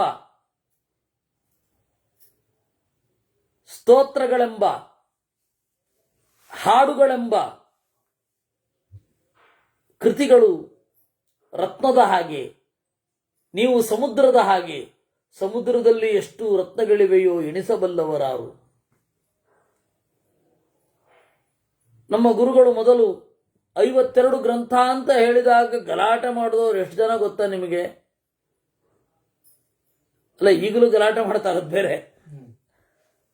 ಒಂದು ಸಂಗತಿ ಹೇಳ್ತೇನೆ. ನಾನು ಆಗ ಅಬ್ಬೂರು ಬ್ರಹ್ಮಣ್ಯ ತೀರ್ಥರ ಆರಾಧನೆ, ದಶಮಿ, ಏಕಾದಶಿ, ದ್ವಾದಶಿ, ತ್ರಯೋದಶಿ 4 ದಿವಸ ನಡೆಯೋದು. ಏಕಾದಶಿ ಜಾಗರಣೆ ಆಗೋದು. ಆ ಜಾಗರಣೆಯಲ್ಲಿ ಒಳ್ಳೊಳ್ಳೆ, ಅವ್ರು ಯಾರು ಅಂತ ಬೇಡ, ಒಳ್ಳೊಳ್ಳೆ ಹಾಡುಗಳನ್ನು ಹಾಡುವವರು. ಅನೇಕ ಅಪೂರ್ವವಾದ ಕೃತಿಗಳನ್ನು ನಾನು ಅಲ್ಲೇ ಕೇಳಿದ್ದು. ಏನೋ ಈ ವೇಷ ವೇದವ್ಯಾಸ ಅಂತ ಒಂದು ಹಾಡು ನಾನು ಎಲ್ಲೂ ಕೇಳಿರಲಿಲ್ಲ, ಅಲ್ಲೇ ಕೇಳಿದ್ದು. ಪ್ರಾಯ ಇವತ್ತು ಬಹಳ ಜನ ಅದನ್ನು ಕೇಳಿಲ್ಲ. ಬಹಳ ಹಳೆಯ ಹಾಡುಗಳೆಲ್ಲ ಅಲ್ಲಿ ಬರ್ತಾ ಇದ್ವು. ಒಬ್ರು ಹರಿದಾಸರು, ಬಹಳ ಹಳೆ ಹಾಡುಗಳು. ಅವರು ಮಾತನಾಡುವಾಗ ಅಪರೋಕ್ಷ ಜ್ಞಾನಿಗಳಾದ ದಾಸರು ಎಲ್ಲರೂ ಕೂಡ 37 ಗ್ರಂಥ ಅಂತ ಇರಬೇಕಾದ್ರೆ ಹೊಸಬನೊಬ್ಬ ಬಂದಿದ್ದಾನೆ. ಅವ್ರದೇ ಮಾತನ್ನು ನಾನು ಅನುವಾದ ಮಾಡ್ತಾ ಇರೋದು. ಹೊಸಬನೊಬ್ಬ ಬಂದಿದ್ದಾನೆ, ಬಹಳ ಗ್ರಂಥಗಳು ಅಂತ ಹೇಳ್ತಾನೆ, ನಾವು ಅದನ್ನು ವಿರೋಧಿಸಬೇಕು. ನಾನು ತಪ್ಪು ಕೂತ್ಕೊಂಡಿದ್ದೆ. ಅಲ್ಲಿ ಏನು ಹೇಳೋದು, ಎಲ್ಲ ದೊಡ್ಡವರು ಇರೋದು. ಎಲ್ಲರೂ ನನ್ನ ಕಡೆ ನೋಡಿದ್ರು, ಎಲ್ಲರೂ ನನ್ನ ಕಡೆ. ನಮ್ಮ ಜೊತೆಗೆ ಇದ್ರು ನರಸಿಂಹಮೂರ್ತಿ, ನಮ್ಮೂರವರೇ ಅವರು, ಚನ್ನಪಟ್ಟಣದವರು. ಹಿಂಗ್ ನೋಡಿದ್ರು ಎಲ್ಲ, ಈವನ್ ಸ್ವಾಮಿಗಳು ಕೂಡ ಅಂತ. ಅಲ್ಲೇನು ಉತ್ತರ ಕೊಡ್ಲಿಲ್ಲ. ಆಮೇಲೆ ಹಾಗೆ ಮಾತನಾಡಿದ ಹರಿದಾಸರು ಪಾಜಕಕ್ಕೆ ಬಂದ್ರು. ನಮ್ಮ ರಾಮನಾಥಾಚಾರ್ಯರಿದ್ರು. ಇನ್ನೇನು ಖಾಡಿ ಮುಷ್ಟಿ ಜಟಿ ಹಸ್ತಿ ಪಾದಿ ಅಂತ ಅನ್ಕೊಂಡ್ಬಿಟ್ಟೆ ನಾನು. ಸಂಸ್ಕೃತದಲ್ಲಿ ಕೈ ಮಿಲಾಯಿಸಿದ್ರು, ಜಿಟ್ಟಿಡ್ಕೊಂಡು ಜಗಳ ಆಡಿದ್ರು ಅಂತ ಅನ್ನೋದಕ್ಕೆ ಈ ಪದಗಳು. ಖಾಡಿ ಮುಷ್ಟಿ ಜಟಿ ಅಂತ ಸಂಸ್ಕೃತದ ವ್ಯಾಕರಣದಲ್ಲಿ ಉಲ್ಲಿಖಿತವಾದ ಶಬ್ದಗಳಿವೆಲ್ಲ. ಇನ್ನೇನು ಖಾಡಿ ಜಗಳ ಆಗ್ಬಿಡತ್ತೆ ಅಂತ ಅಂದ್ಕೊಂಡೆ. ಹತ್ರ ಬಂದ್ರು ನೋಡಿದ್ರೆ ದಮಕನ್ ಕಾಲಿ ಬಿದ್ದುಬಿಟ್ರು ರಾಮನಾಥಾಚಾರ್ಯಗೆ.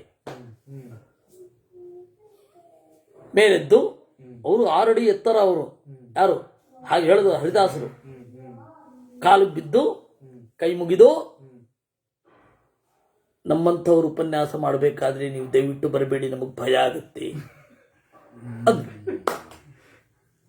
ಏನ್ ಗತಿ ಈಗಾದ್ರೆ?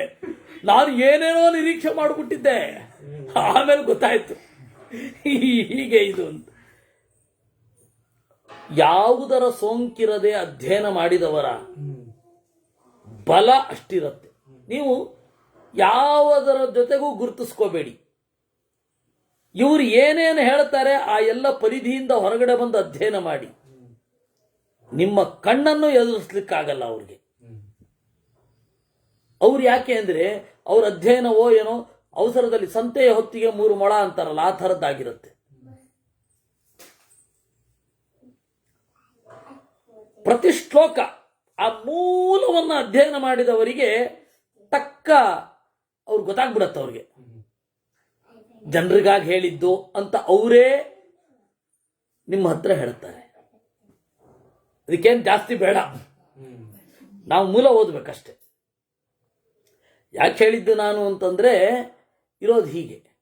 ಅದರಿಂದಾಗಿ ಈ ಚಂಚಲೋಯಂ ಮನೋಮೀನಃ ಸಮಾನೇಯೋ ಹರೇಪ್ಪದೆ ಅನ್ನೋದು ಗ್ರಂಥಮಾಲಿಕಾದಲ್ಲಿ ಬರಲಿಲ್ಲ ಅಂತ ಕೆಲವರು. ಅಲ್ಲಪ್ಪ, ಋಷಿಕೇಶ ತೀರ್ಥರು ಹೇಳಿದ್ದಾರೆ, ಒಪ್ಕೊಳ್ಳಿ. ಮತ್ತೆ ನಾನು ಮಹಾಭಾರತದ ಆ ಮಾತನ್ನ ಮತ್ತೆ ಹೇಳ್ತೇನೆ. ಆಚಾರ್ಯರ ಮಾತಿಗೂ ಮಹಾಭಾರತಕ್ಕೂ ಹೇಗೆ ವ್ಯಾಖ್ಯಾನ ವ್ಯಾಖ್ಯೇಯ ಭಾವ ಇದೆ ಅಂತ.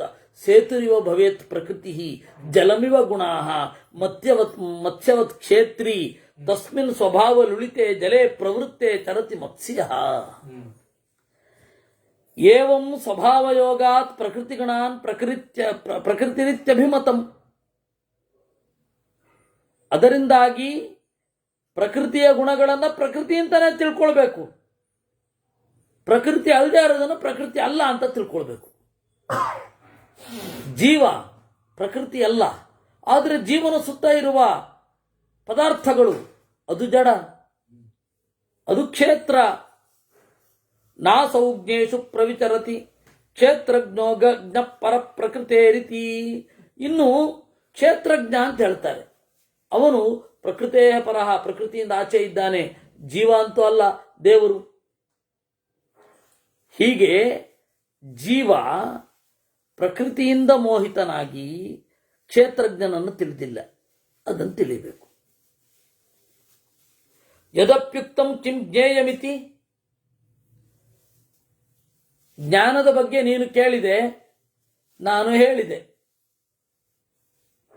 ಜ್ಞೇಯದ ಬಗ್ಗೆ ನೀನು ಕೇಳ್ತಾ ಇದ್ದಿ, ನಾನು ಹೇಳ್ತೇನೆ. ಅತ್ರ ಬ್ರೂಮಃ ಜ್ಞೇಯಂ ನಾಮ ಅಸುರೇ ಪುರುಷಃ ಪಂಚವಿಂಶತ ತತ್ವಾನಿ ಭವತಿ.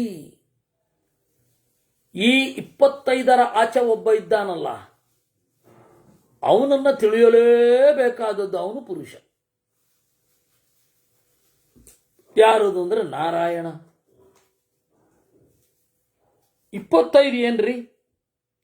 ಅವ್ಯಕ್ತಂ ಬುದ್ಧ್ಯಹಂಕಾರೇ ಮಹಾಭೂತಾನಿ ಪಂಚಚ ವಿಶೇಷಾನ್ ಪಂಚಚೈವಾಹು ದಶೈಕಂಚ ಪ್ರಯೋಜಕಾನ್ ಏಕಾದಶಾಂದ್ರಿಯಾಣ್ಯೇವ ಏತಾವದ್ ಜ್ಞೇಯ ಸಂಹಿತಂ.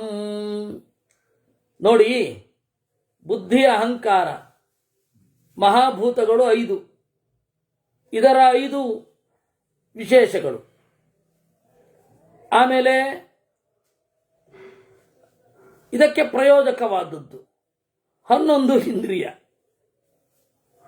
ಇವಿಷ್ಟು 24 ಆಗುತ್ತೆ. ಇದರ ಆಚೆ ಒಬ್ಬ ಇದ್ದಾನೆ, ಅದೇ ದೇವರು. ಇದನ್ನ ಇನ್ನೊಂದು ರೀತಿಯಿಂದ ಹೇಳಬಹುದಾದ್ರೆ ಪಂಚಹಿ ವರ್ಗಾಣಿ, 5ರ 5 ಅಂತ ಹೇಳಬಹುದು. ಪಂಚ ಜ್ಞಾನೇಂದ್ರಿಯ, ಪಂಚಕರ್ಮೇಂದ್ರಿಯ, ಪಂಚಭೂತಗಳು, ಪಂಚ ವಿಷಯಗಳು, ಶಬ್ದ ಸ್ಪರ್ಶ ರೂಪ ರಸಗಂಧಗಳು. 24 ಆಯ್ತಾ? 20 ಆಯ್ತಾ? ಗುಣತ್ರಯ 23. 24ನೆಯದ್ದು ಯಾವುದು? ಪ್ರಕೃತಿ. ಅಥವಾ ಮಹದಹಂಕಾರ ತತ್ವಗಳು ಒಟ್ಟು 24 ಆಯಿತು. ಇದರಿಂದ ಆಚೆ ಇರೋವನು ದೇವರು 25ನೇವನು. ಈ ಪಂಚವಿಂಶತಿ ತತ್ವಜ್ಞ ಯತ್ರ ತತ್ರಾಶ್ರಮೇ ರತಃ ತ್ರಯಸ್ತ್ರಿವರ್ಗಾನ್ ಯೋವೇದ ಶುದ್ಧಾತ್ಮನಿ ತಲೀಯತೆ. ಈ ಪಂಚವಿಂಶತಿ ತತ್ವವನ್ನ ಯಾರೇ ಆಗಿರಲಿ ತಿಳ್ಕೊಳ್ಬೇಕು. ಗೃಹಸ್ಥನಾಗಿರಲಿ, ಸನ್ಯಾಸಿಯಾಗಿರಲಿ, ವಾನಪ್ರಸ್ಥನಾಗಿರಲಿ, ಬ್ರಹ್ಮಚರ್ಯದಲ್ಲಿರಲಿ, ಬ್ರಾಹ್ಮಣನಿರಲಿ, ಕ್ಷತ್ರಿಯನಿರಲಿ, ವೈಶ್ಯನಿರಲಿ, ಶೂದ್ರನಿರಲಿ, ಚಂಡಾಲನೇ ಇರಲಿ, ತಿಳ್ಕೊಳ್ಬೇಕಾದದ್ದು ಈ 24 ಮತ್ತು 25 ತಿಳ್ಕೊಳ್ಳೇಬೇಕು. ಇದು ಮಸ್ಟ್ ಅಂಡ್ ಶುಡ್. ಇದರಲ್ಲೆಲ್ಲ ಬರುತ್ತೆ. ಇಂಥವ್ರಿಗಿಲ್ಲ ಇಂಥವ್ರಿಗಿದೆ ಅಂತಲ್ಲ. ಇನ್ನು ಕೆಲವರು ಹೇಳೋದುಂಟು, ಇವ್ರಿಗೆ ಅಧಿಕಾರ ಇಲ್ಲ, ಇವ್ರಿಗೆ ಅಧಿಕಾರ ಇದೆ ಅಂತ. ಯಾರು ದೇವ್ರು ನಿಮ್ಗೆ ಕೊಟ್ಟಿರೋದು? ಪಾಸ್ ಇಶ್ಯೂ ಮಾಡುವ ರಿಸೆಪ್ಷನಿಸ್ಟ ನೀವು ಅಥವಾ ಟಿಕೆಟ್ ಕೊಡೋರ? ಯಾರೂ ಅಲ್ಲ. ವೇದವ್ಯಾಸರು ಹೇಳಿದ್ದಿದು ಕೊಡಬೇಕು. ಇದನ್ನು ತಿಳ್ಕೋಬೇಕಷ್ಟೆ. ತ್ರಯಸ್ತ್ರಿವರ್ಗಾನ್ ವಿಜ್ಞಾಯ ಯಾಥಾ ತಥ್ಯೇನ ಮಾನವಃ ಕರ್ಮಣ ಮನತಾ ವಾಚ ಪ್ರವಿಮುಕ್ತೋ ನ ಶೋಚತಿ. ಇದನ್ನು ತಿಳಿದುಕೊಂಡವನು ಇದರಿಂದ ಬಿಡುಗಡೆಯಾಗ್ತಾನೆ, ದುಃಖವನ್ನು ಹೊಂದುವುದಿಲ್ಲ. ನಮ್ಮ ಸಾಂಪ್ರದಾಯಿಕ ಪಂಡಿತರ ಸುತ್ತುವರೆದದ್ರಿಂದಾಗಿ ಒಬ್ಬರಿಗೆ ಆತಂಕ ಆಗಿಬಿಟ್ಟಿತ್ತು. ನಾನು ಈ ವೇದ ಮೊದಲಾದವುಗಳನ್ನು ಓದುವುದು, ವೇದ ಮೊದಲಾದವುಗಳ ಉಪನ್ಯಾಸವನ್ನು ಕೇಳೋದು ಮನಸ್ಸಿಗೆ ವಿಲಕ್ಷಣವಾದ ಆನಂದ ಆಗತ್ತೆ. ಇದು ಮನಸ್ಸಿನದ್ದಂತೂ ಅಲ್ಲ, ಆತ್ಮಾನಂದದ ಅನುಭವ ಆಗ್ತಾ ಇದೆ. ಆದರೆ ಇದನ್ನು ಕೇಳಬಾರದು ಅಂತ ಇವರೆಲ್ಲ ಹೇಳ್ತಾ ಇದ್ದಾರೆ. ಇದರಲ್ಲಿ ಮುಂದುವರಿಯೋದೋ ಬೇಡವೋ ಅಂತ ಪಾಪ ಆ ಸಜ್ಜನರಿಗೆ ಗೊಂದಲ ಆಯಿತು. ಅವ್ರು ಕೇಳಿದ್ರು ಗುರುಗಳನ್ನ, ಅಂದ್ರೆ ಗೋವಿಂದ ಪಂಡಿತಾಚಾರ್ಯರನ್ನ. ನಾನು ಕೇಳಿದ್ರೆ ಆನಂದ ಆಗ್ತಾ ಇದೆ, ಕೇಳಬಾರದು ಅಂತ ಇವರೆಲ್ಲ ಹೇಳ್ತಾ ಇದ್ದಾರೆ, ಕೇಳಲೋ ಬೇಡವೋ? ಅದಕ್ಕೆ ಅವ್ರೇನು ಹೇಳಿದ್ರು ಗೊತ್ತಾ? ಏನು ಯೋಚನೆ ಮಾಡಬೇಡ, ಕೇಳು ಅಂದ್ರು. ಅವ್ರು ಬೇರೆ ಯಾರೂ ಅಲ್ಲ, ಕುಮುದಮ್ಮ. ಇವತ್ತು ಅವರ ಆಸರೆಯಲ್ಲಿ ಇದು ನಡೀತಾ ಇರೋದು. ವಸ್ತುತಃ ಇದಕ್ಕೆ ಮೂಲ ಕಾರಣ ಅವರು. ಮಹಾಭಾರತ ಇವತ್ತು ಚಿಂತನೆ ಆಗ್ತಾ ಇರೋದಕ್ಕೆ ಮೂಲ ಕಾರಣ ಅವರು. ಅವರಿಗೆ ಬಂದ ಗೊಂದಲ. ಯಾರ ಹೆಸರು ಕೇಳಿದ್ರೆ ಇವತ್ತು ಒಳ್ಳೆ ನದಿಯ ಒಂದು ಫೀಲಿಂಗ್ ಆಗತ್ತೋ ಅಂತಹ ಕುಮುದಮ್ಮ ಅವರಿಗೆ ಈ ಡೌಟ್ ಬಂತು. ಕೇಳಿದ್ರು ಅವರು. ಅದರಿಂದಾಗಿ ಈ ತರಹದ ಎಲ್ಲ ಗೊಂದಲಗಳನ್ನು ನಿವಾರಿಸೋದೇ ಇಲ್ಲಿ ಇರೋದು. ಇವ್ರಿಗಿಲ್ಲ ಇವ್ರಿಗಿದೆ ಅಂತ ಅಲ್ಲ, ಎಲ್ಲರಿಗೂ ಇದೆ. ಪಂಚವಿಂಶತಿ ತತ್ವಜ್ಞ ಯತ್ರ ತತ್ರ ಆಶ್ರಮೇ ರತಃ ತ್ರಯಸ್ತ್ರಿವರ್ಗಾನ್ ಯೋ ವೇದ ಶುದ್ಧಾತ್ಮನಿ ಸಲೀಯತೆ. ಯಾರಿಗೆ ಈ ಪಂಚವಿಂಶತಿ ತತ್ವಗಳ ಬಗ್ಗೆ ಅರಿವಿರುತ್ತೆ ಅವನು ದೇವರನ್ನು ಸೇರ್ತಾನೆ. ಭಕ್ತಿಯ ಜೊತೆಗೆ ಇದು ಇರೋದು. ಭಕ್ತಿ ಬರಬೇಕಾದ್ರೆ ಇದಿರಲೇಬೇಕಲ್ಲ, ಮಾಹಾತ್ಮ್ಯ ಜ್ಞಾನ ಇರಲೇಬೇಕು. ಏತೇ ಕೇತೆ ತತ್ರ ತ್ರಯಸ್ತ್ರಿವರ್ಗಾ. ಅಲ್ಲ, 25ರ ಜೊತೆಗೆ ಇನ್ನೇನೋ ಕೆಳದಾಗಾಯ್ತು. ತ್ರಯಸ್ತ್ರಿವರ್ಗಾನ್, 3 ವರ್ಗಗಳ 3 ಅಂತ. ಯಾವುದ್ರಿ ಅದು? ಈ ಅಂಶ ಹೊಸದು, ಅದನ್ನು ಹೇಳ್ತಾರೆ. ಸತ್ವಂ ರಜಸ್ತಮ ಇತಿ ಪ್ರಥಮ. ಮೊದಲನೆಯ 3 ಯಾವುದು? ಸತ್ವಗುಣ, ರಜೋಗುಣ, ತಮೋಗುಣ. ಉತ್ಪಾದ್ಯ, ಅನುಗ್ರಾಹ್ಯ, ತಿರೋಭಾವಕ ಇತಿ ದ್ವಿತೀಯ.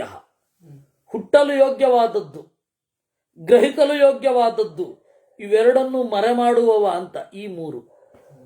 ಸತ್ವಗುಣ, ರಜೋಗುಣ, ತಮೋಗುಣ ನಿಮಗೆ ಅರ್ಥ ಆಯಿತು. ಉತ್ಪಾದ್ಯ ಯಾವುದು ಗೊತ್ತಾ? ಹುಟ್ಟಿಸಬೇಕಾದದ್ದು ಜ್ಞಾನ. ಅನುಗ್ರಾಹ್ಯ ಯಾರು ಗೊತ್ತಾ? ಈ ಜ್ಞಾನವನ್ನು ಪಡೆಯಬೇಕಾದ ನಾವು.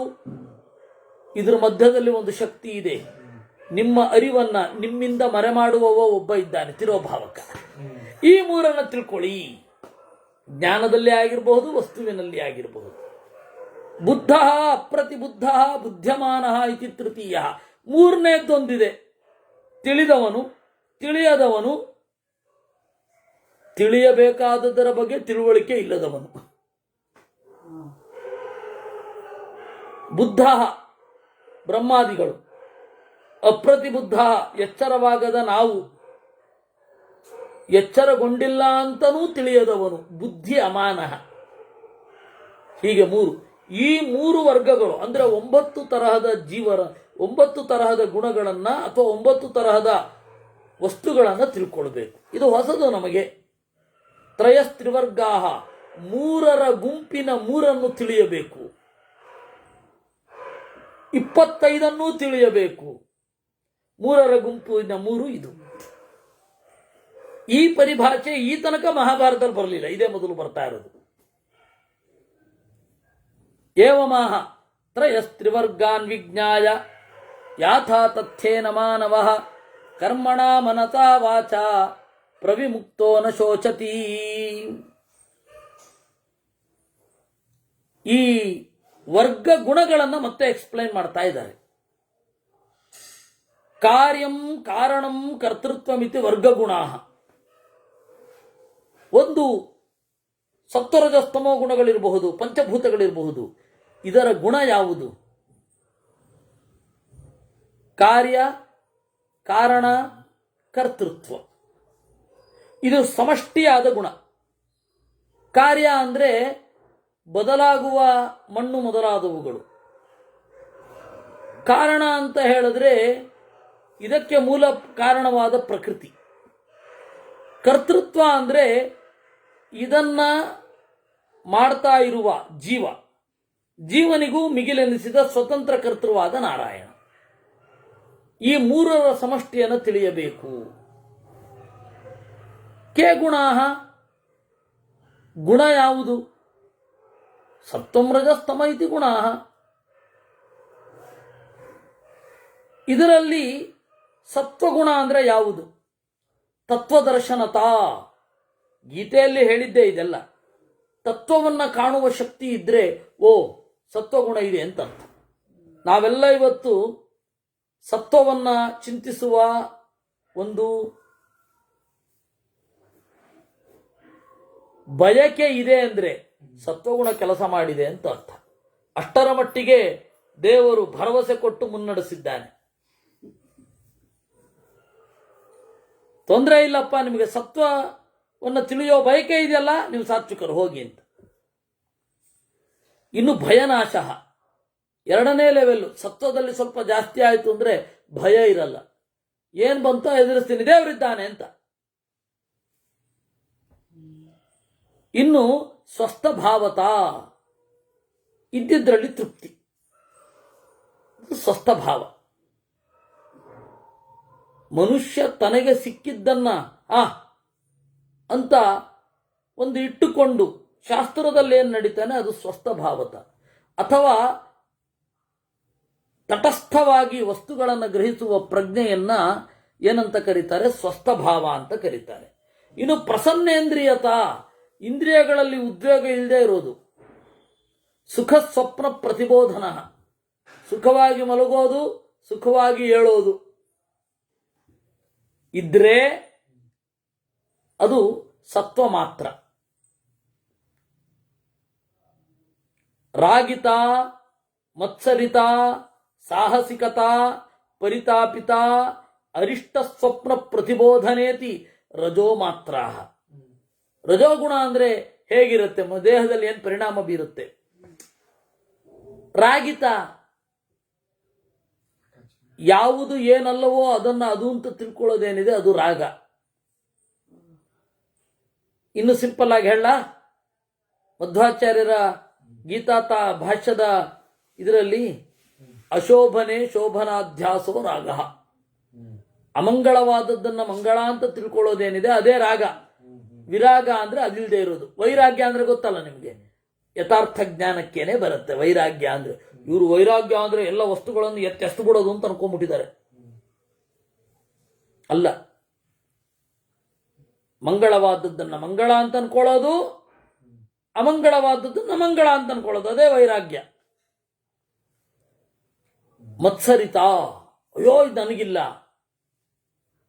ಅದು ರಜೋಗುಣದ್ದು. ಸಾಹಸಿಕತಾ, ಸಾಹಸ ಅಂತಂದ್ರೆ ದುಡುಕು, ಸಾಹಸಿಕತಾ ಅಂದ್ರೆ ದುಡುಕುತನ. ಆ ಸಾಹಸಿಕತನವನ್ನ ಈಗಿನ ಕಾರ್ಪೊರೇಟ್ ವರ್ಲ್ಡ್ನಲ್ಲಿ ಯಾವ ರೀತಿ ವಿಜೃಂಭಿಸಿದರೆ ಅಂದರೆ ಆಂಟ್ರಪ್ರಿನರ್ ಅಂತಾರೆ. ಆಂಟ್ರಪ್ರಿನರ್ ಅದು ಉಚ್ಚಾರಣಾ ಭೇದಗಳಿರಬಹುದು, ಆದರೆ ಅಸಾಹಸಿಕತ ಮೂಲಭೂತವಾಗಿ ಅದು ಸಾಹಸಿಕತೆ. ಎಂಥ ಅವಕಾಶ ಕಡೆ ಇಲ್ಲದಲ್ಲಿಯೂ ಹೋಗಿ ಅವಕಾಶವನ್ನು ಕಿತ್ತುವುದು ಸಾಹಸಿಕತಾದ ರೂಪವೇ ಅದು. ಅದನ್ನ ಆ ತರಹ ಈ ಬಿಲ್ಡಪ್ ಅಂತಾರಲ್ಲ ಫಿಲಂಗಳಲ್ಲಿ, ಹಾಗೆ ಈ ಸಾಹಸಕ್ಕೆ ಕೊಡುವಂತಹ ಒಂದು ಬಿಲ್ಡಪ್. ಇನ್ನು ಪರಿತಾಪಿತ, ಮಾಡಿ ಆಮೇಲೆ ಸಂಕಟ ಪಡೋದು. ಆ ವಸ್ತು ಸಿಗೋ ತನಕ ಒಂದು, ಸಿಕ್ಕದ ಮೇಲೆ ಅಯ್ಯೋ ಇದಾಯ್ತಲ್ಲಪ್ಪ ಅಂತ ಸಮಸ್ಯೆ ಪಡೋದು, ಇದು ಪರಿತಾಪಿತ. ಈ ಕಮ್ಯುನಿಸ್ಟರು ಇದಕ್ಕೆ ಸೂಕ್ತವಾದ ಅನ್ವಯ. ಕಮ್ಯುನಿಸ್ಟರು, ಸೋಷಿಯಲಿಸ್ಟರು ಅಯ್ಯೋ ಬೇಕು ಬೇಕು ಕ್ರಾಂತಿ ಕ್ರಾಂತಿ ಕ್ರಾಂತಿ ಅನ್ನೋದು, ಆಮೇಲೆ ಆ ಕ್ರಾಂತಿ ಆದ್ಮೇಲೆ ಓ ಭ್ರಾಂತಿ ಭ್ರಾಂತಿ ಭ್ರಾಂತಿ ಅನ್ನಿಸ್ಲಿಕ್ಕೆ ಶುರು ಆಗುತ್ತೆ. ಇಡೀ ರಷ್ಯಾ ದೇಶದ ಇತಿಹಾಸವನ್ನ, ಲೆವ್ ತೋಲ್ಸ್ಟಾಯ್ನ ಗ್ರಂಥಗಳನ್ನ, ಫ್ಯೂದರ್ ದೋಸ್ತೋವ್ಯೋಸ್ಕಿ, ಅದೇ ಬ್ರದರ್ಸ್ ಕರ್ಮಜೋವ್ ಬರದ್ನಲ್ಲ, ಕ್ರೈಮ್ ಅಂಡ್ ಪನಿಷ್ಮೆಂಟ್ ಬರೆದ, ಅವನ ಸಾಹಿತ್ಯದಲ್ಲಿ ನಿಮಗೆ ಇಡೀ ರಷ್ಯಾ ದೇಶದ ನೋಟ್ಸ್ ಫ್ರಮ್ ಅಂಡರ್ ಗ್ರೌಂಡ್ ಅಂತ ಹೇಳಿ ಒಂದು ಅವನದ್ದು ಕಿರು ಬರಹವಿದೆ, ನೀವು ನೋಡಿದ್ರೆ ಗೊತ್ತಾಗತ್ತೆ ಆಧುನಿಕ ಸಮಸ್ಯೆಗಳು ಏನು, ಯಾವ ವಿಕೃತಿಯನ್ನ ಒಳಗೊಂಡಿದೆ ಅಂತ. ಆಯ್ತಾ? ಇದೆಲ್ಲ ಪರಿತಾಪಿತ, ಪಡೆಯೋ ತನಕ ಒಂದು, ಪಡೆದ ಮೇಲೆ ಪಶ್ಚಾತ್ತಾಪ. ಇವರೇ ಬಯಸಿ ಪಡೆದಿರ್ತಾರೆ. ಚಿಕ್ಕದರಿಂದ ಹಿಡಿದು ದೊಡ್ಡದ ತನಕ ಎಲ್ಲಕ್ಕೂ ಅನ್ವಯಿಸಿಕೊಳ್ಳುತ್ತೆ ಪರಿತಾಪ. ಇದು ರಜೋಗುಣದ ಪ್ರಾಬ್ಲಮ್. ಪರಿತಾಪಿತ, ಅರಿಷ್ಟ ಸ್ವಪ್ನ ಪ್ರತಿಬೋಧನ, ಕೆಟ್ಟ ಸ್ವಪ್ನದಿಂದ ದಿಗ್ಗನೆ ಹೇಳೋದು, ಇವೆಲ್ಲ ರಜೋಗುಣ ಜಾಸ್ತಿ ಆದರೆ ಮೈಯಲ್ಲಿ ತೋರುತ್ತೆ. ಗಂಟೆ ಎಷ್ಟಾಯ್ತು? 50 ಆಯ್ತು. ಇದಕ್ಕೆ ಈ ಅರಿಷ್ಟ ಪ್ರತಿಬೋಧನಂ ಅಂತ ಇದೆಯಲ್ಲ, ಇದೆಲ್ಲ ರಜೋಗುಣದ ಸಮಸ್ಯೆಗಳು. ರಜೋಗುಣದಿಂದ ದೇಹದಲ್ಲಿ ಮನಸ್ಸಿನ ಮೇಲೆ ಆಗುವ ಪರಿಣಾಮ. ಇದಕ್ಕೆ ಕಡೆಯದಾಗಿ ಒಂದು ನೋಟ್ ಹೇಳಿಬಿಡ್ತೇನೆ. ನಾನು ಸಾಹಿತ್ಯದ ವಿದ್ಯಾರ್ಥಿ ಕೂಡ ಹೌದಲ್ಲ. ಸಾಹಿತ್ಯ ಯಾಕೆ ನೋಡಿದ್ದು ಅಂದ್ರೆ ತತ್ವಶಾಸ್ತ್ರವನ್ನು ಅರ್ಥ ಮಾಡ್ಕೊಳ್ಳಿಕ್ಕಾಗಿ, ತತ್ವಶಾಸ್ತ್ರದ ಪ್ರತಿಬಂಧಿಯನ್ನು ಚಿಂತನೆ ಮಾಡಲಿಕ್ಕಾಗಿ. ಫ್ರಾಂಜ್ ಕಾಫ್ಕಾ ಅಂತ ಹೇಳಿ ಅವನು ಒಬ್ಬ ಜರ್ಮನಿಯ ಬರಹಗಾರ. ಅವನು ಪ್ರಷ್ಯಾದಲ್ಲಿದ್ದದ್ದು, ಜರ್ಮನ್ ಭಾಷೆಯಲ್ಲಿ ಅವನು ಬಹಳ ದೊಡ್ಡವನು. ಅವನ ಬರಹವೇ, ಅವನು ಮತ್ತೆ ಆಲ್ಬರ್ಟ್ ಕಮು ಅವರ ಬರಹವೇ ಇವತ್ತು ವಿಶ್ವವಿದ್ಯಾಲಯದಲ್ಲಿ ಎಲ್ಲ ಕಡೆ ಪಾಠ ಆಗೋದು ಅವರ ಸಾಹಿತ್ಯ ಚಿಂತನೆಗಳೇ. ಹೀಗಾಗಿ ನಮ್ಮ ಫಿಲಂ ಯಾಕೆ ಇಬ್ಬಂದಿಯಿಂದ ಕೂಡಿದೆ ಅಂತ ಗೊತ್ತಾಯ್ತಲ್ಲ. ನಮ್ಮ ಸಾಹಿತ್ಯ ಅನಂತಮೂರ್ತಿಯಿಂದ ಹಿಡಿದು ಎಲ್ಲ ಯಾಕೆ ಉಲ್ಟಾ ಆಗಿದೆ ಅಂತ ಗೊತ್ತಾಯ್ತಲ್ಲ ನಿಮಗೆ. ಇದಕ್ಕೆ ಕಾರಣಕ್ಕಾಗಿ ಅನಂತಮೂರ್ತಿ ಲಂಕೇಶಿ ಅಲ್ಲ, ಅವರ ಈ ಕಾಫ್ಕಾ, ಫ್ರಾಂಜ್ ಕಾಫ್ಕಾ ಅವನದೊಂದು ಮೆಟಮಾರ್ಫಾಸಿಸ್ ಅಂತ ಹೇಳಿ ಒಂದು ಕಥೆ ಇದೆ, ನೀಳುಗಥೆ. ಅದರಲ್ಲಿ ಆ ನಾಯಕ ಪಾತ್ರಧಾರಿ ಅವನು ನೋವೆ ಇದ್ದಕ್ಕಿದ್ದಂತೆ ಕನಸಿನಲ್ಲಿ ಎಚ್ಚರಗೊಂಡಾಗ ದೊಡ್ಡ ಕೀಟವಾಗಿದ್ದಂತೆ ಕನಸು ಬಿತ್ತು ಅಂತ ಶುರು ಆಗುತ್ತೆ. ಕಥೆ ಶುರು ಆಗೋದೇ ಹೀಗೆ. ಆಮೇಲೆ ನೀವು ಓದಿ, ಆಮೇಲೆ ನನಗೆ ಹೇಳಿ. ರಜೋಗುಣದ ಉತ್ಕಟವಾದ ಪ್ರತಿಫಲನ ಅದು. ಏನು? ಅರಿಷ್ಟ ಸ್ವಪ್ನ ಪ್ರತಿಬೋಧನಂ ಅಂತ. ಅನಿಷ್ಟವಾದ ಸ್ವಪ್ನದಿಂದ ದಿಗ್ಗನೆ ಅನಿಷ್ಟವಾಗಿ ಹೇಳೋದಿದೆಯಲ್ಲ, ಅದು ರಜೋಗುಣದ ಪ್ರಭಾವ. ನಮ್ಮಲ್ಲಿ ಏನಾದರೂ ಅದಿದ್ರೆ ಇದು ಏನಾಗಿದೆ ಅಂತ ಜಾಸ್ತಿ ನೋಡಿಕೊಂಡು ಉಪಸಂಹಾರ ಮಾಡಿಕೊಳ್ಳಿಕ್ಕೆ ಮನಃಶಾಸ್ತ್ರದ ಹಿನ್ನೆಲೆಯಲ್ಲಿಯೂ ಇದು ಅತ್ಯಂತ ಉಪಯುಕ್ತವಾದ ಭಾಗ ಅಲ್ವಾ? ಏನೇನೋ ಹೇಳ್ತಾ ಇದ್ದಾರೆ ಕಪಿಲರು. ಹೀಗೆ ಇದಿಲ್ಲಿಗೆ ನಿಲ್ಲಿಸೋಣ. ನಾಳೆ ತಮೋ ಮಾತ್ರ ಇನ್ನೂ ಇದೆ, ನಡೆಯುತ್ತೆ. ಅದನ್ನೆಲ್ಲ ನೋಡೋಣ. ಕೃಷ್ಣಾರ್ಪಣಮಸ್ತು.